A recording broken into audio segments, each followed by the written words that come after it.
All right, what's up? Another win today, but a close one. They had a close one against Louisville too. What are these close games? How do they bring the team together? What do they do for the team? Just makes you have to work under pressure and be able to get a result under pressure, so that's a good thing. 22 shots on goal looks like. A lot of good passing today. What is the team doing out on the field to get that many shots on goal? Again, we're moving the ball, changing the angles of attack, and we did a really good job of that today. And you know, it's a game of inches and a game of a half a second. So, you know, their goalie stepped up and made some nice saves, and I commend BU's goalkeeping for that. And, you know, another day it could be 7 goals in. You had 2 fast break goals today. Was the team tired? Was the heat? Do you think, how did they get those 2 fast break goals? A lack of awareness on our part defensively. And the second goal, we forced the ball into a set zone, which was not good decision making, and we had just made a goalkeeping sub and a counter, and we got to do a much better job of taking care of the ball and taking care of the team.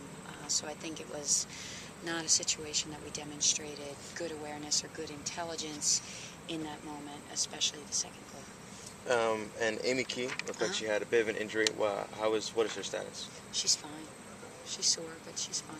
And Erica Walker also got some playing time Yep. today. Hasn't got a lot. I don't think I've seen her on the field yet this season. She's coming off of an injury. She got a few minutes against Louisville, and she just started training about 2 weeks ago. She was doing a lot of cross training, so for Erica, we're trying to bring her back slowly, and my hope is that we have her ready to be able to go by mid-October. And why was the sub made to put Rachel Sayer in goal? Was Experience, playing time. I mean, we had the game under control, 22 shots to, would they have 4, something like that, and we had the game under control. We just didn't reshape well in both situations, and we have to be better at that, and that's something that we'll definitely watch video and work on, and we spoke to the kids about it at halftime, and I think we just got a little bit excited and anxious when they went a player down and trying to score and force something rather than making something happen.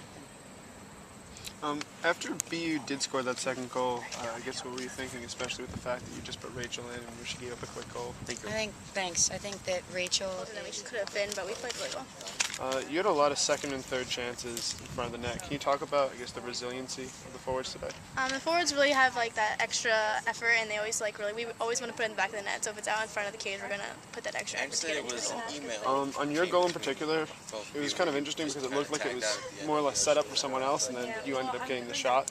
Can you talk about basically how that play developed and how you saw the ball come in? I believe it was from the right sideline. It was from the right-hand sideline, and then it came up into the middle, and then I popped off the line, and then there was a little bit of confusion, but it went to the back. Yeah. Who was the other girl in the box? Was that Heather? Marcia. Okay, thank you.